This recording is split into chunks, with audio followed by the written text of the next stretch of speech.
Budweiser might be Anheuser-Busch's flagship beer, but Bud Light is the best-selling beer in the country. It first hit stores in 1982, 15 years after Joseph Awadis released Gablinger's Diet Beer in 1967 as a beer for people struggling with high cholesterol. This beer went on to become better known as Miller Lite. Bud Light, though, has spun off its own assortment of light variations, but is this standard Bud Light worthy of your next tailgate? Find out now on Two Dudes Reviews.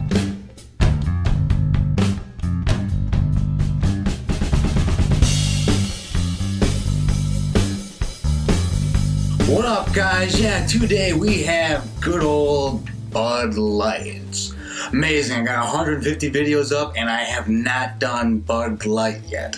I don't even think I've done Budweiser now that I think about it. So let's just crack this right open.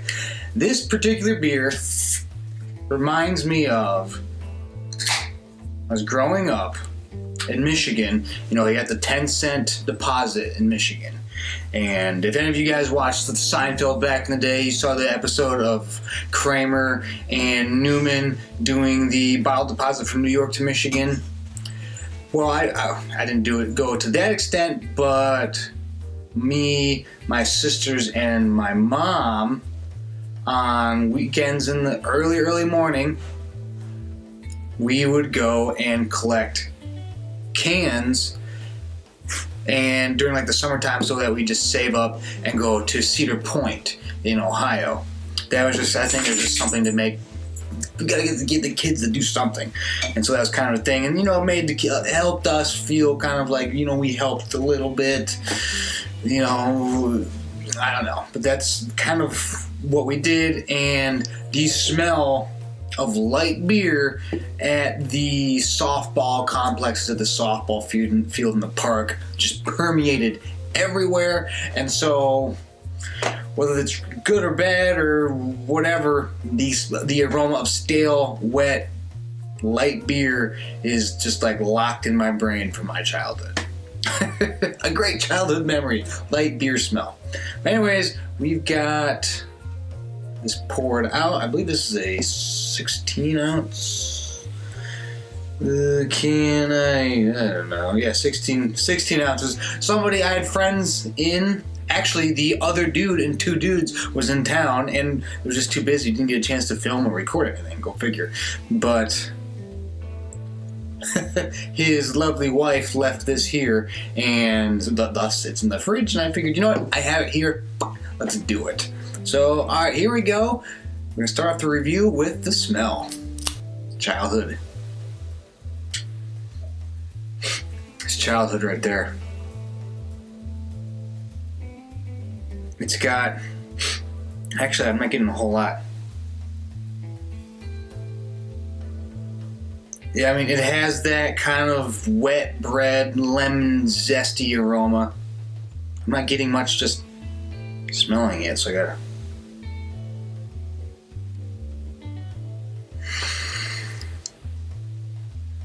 I mean, you guys know what Bud Light smells like. You know, it's you know, kind of watery, got that stale, wet bread, little lemon zest.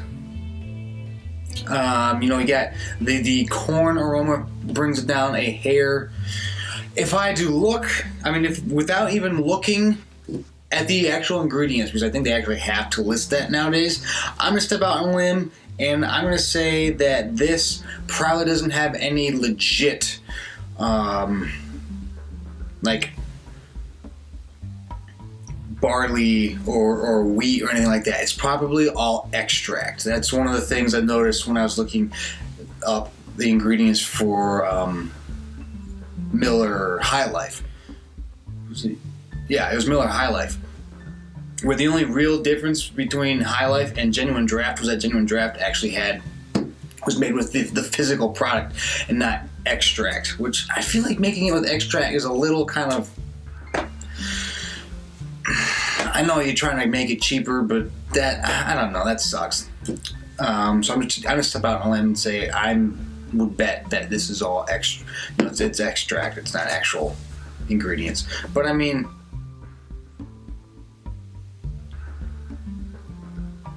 I don't know, like it doesn't super. Even though it reminds me of collecting stuff from getting up early with my sisters, so we could save up money to go to Cedar Point. It just doesn't smell that great to me. It doesn't smell as stale or as flat as some other pilsners. There's certain pilsners where you're just like, "Woo, this is bad."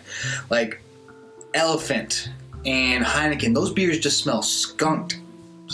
Just smells skunked to me. I think this smells better than that, but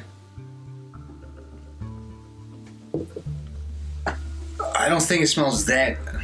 It doesn't smell super skunky, but I don't think it smells that great. I'm gonna give it a half. It's just kind of, it's doing its thing. It's doing what it's supposed to do. But yeah, so I'll give it a half. But all right, let's get into the taste.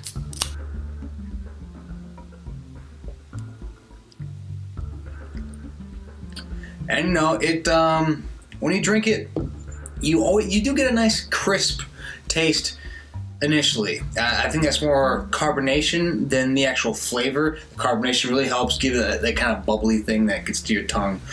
And so, which is why I don't really like getting a light beer like this in those big old tubes you see at some bars where it's like 120 ounces of just the tube, and you got like the ice thing in the middle to keep it cold.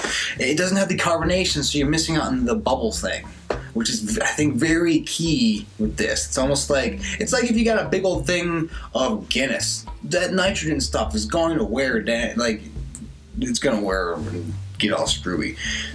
But so you got the bubbly thing on the tip of your tongue.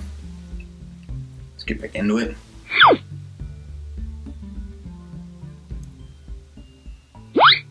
And then you get into that wet bread, kind of like that wet weedy rice kind of thing. And I actually think the taste kind of slowly tinkers down. Like for me, it starts off really good with the bubbly, the crispness, and then if you let it sit in your mouth, you get that the wet initial flavor, and then it just kind of, you get a lot more of just bitter barley, just extract flavor.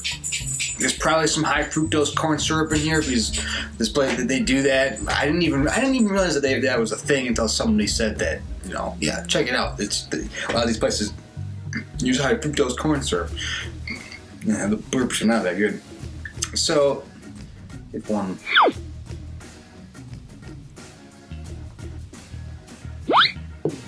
Yeah, you get that wet bread. You get a little lemon zesty. It doesn't. Yeah, and it's just, and again, it's one of those beers that as the carbonation dies, as the temperature rises, it just gets, it's sucky. Which also is why I feel like with these, you gotta get the smaller one. But the smaller, the better, so then you can keep it colder and polish it off by the time.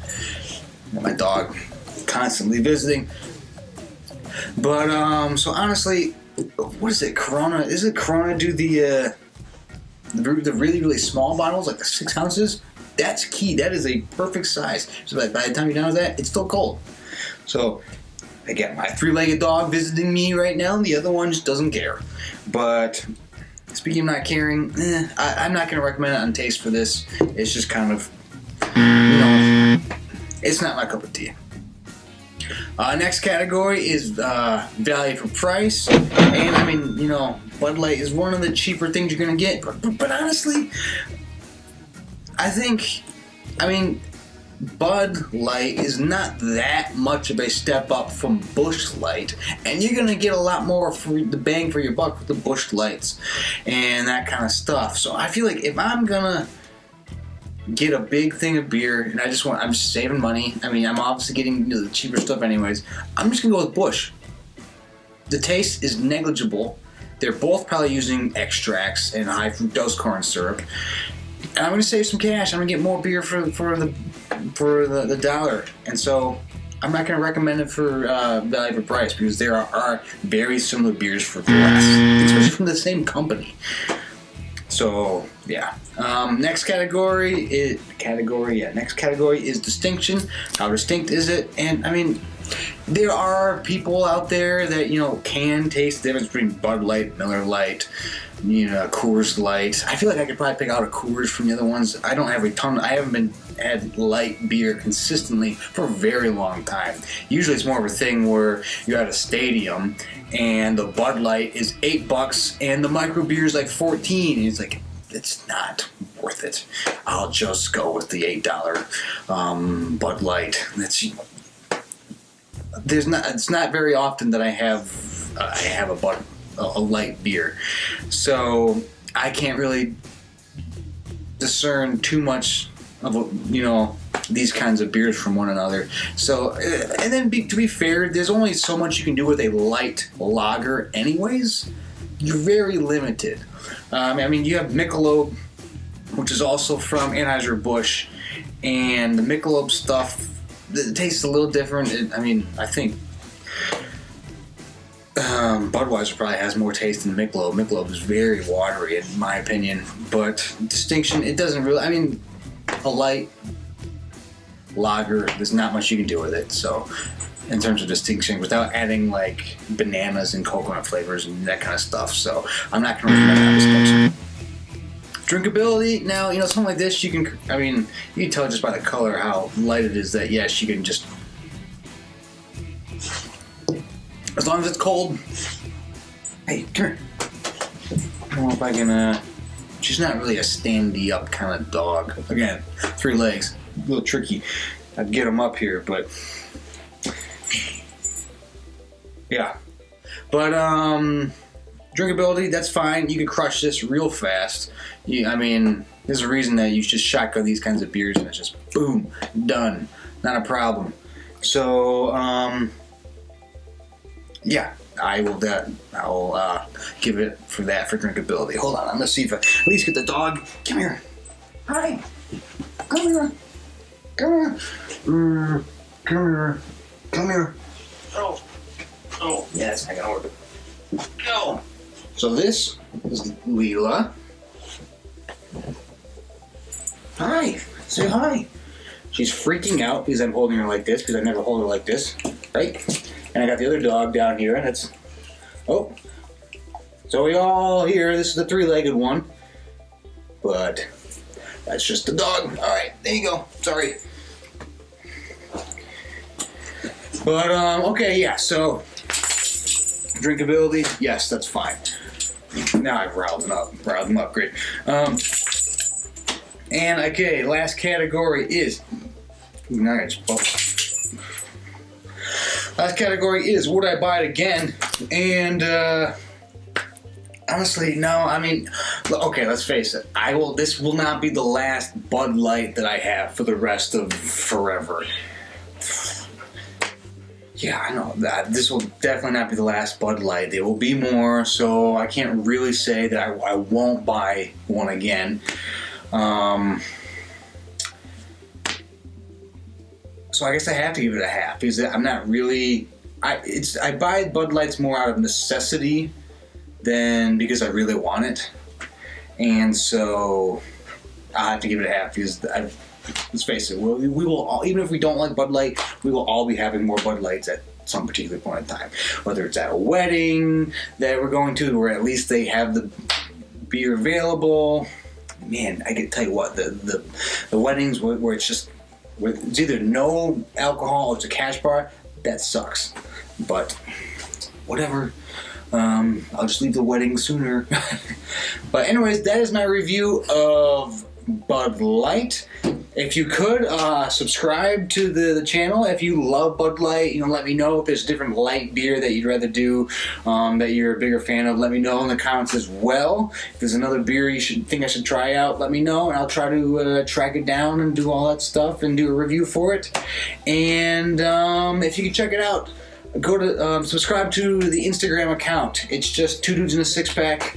You'll find a picture of me on it, and I'm trying to live stream all of this stuff so you can kind of see some of the behind the scenes, and you can watch it while I do it live and comment whatever. Didn't do this one because it's just later and my phone's dead, Don't get LG phones, they just die. That's a different story. But yeah, so just check out the Instagram stuff. You know, just posting different things. And if you are on Instagram, we got a new hashtag. It's just 2DAA6P. So then we can all kind of connect and see what each other's drinking and just see the pictures, whatever. So yeah, just hashtag 2DAA6P, and that'd be awesome. And so yeah, do all that good stuff. Follow us on Instagram, like, subscribe, all that good stuff, and whatever. But anyways, that's me for Bud Light. You guys take it easy.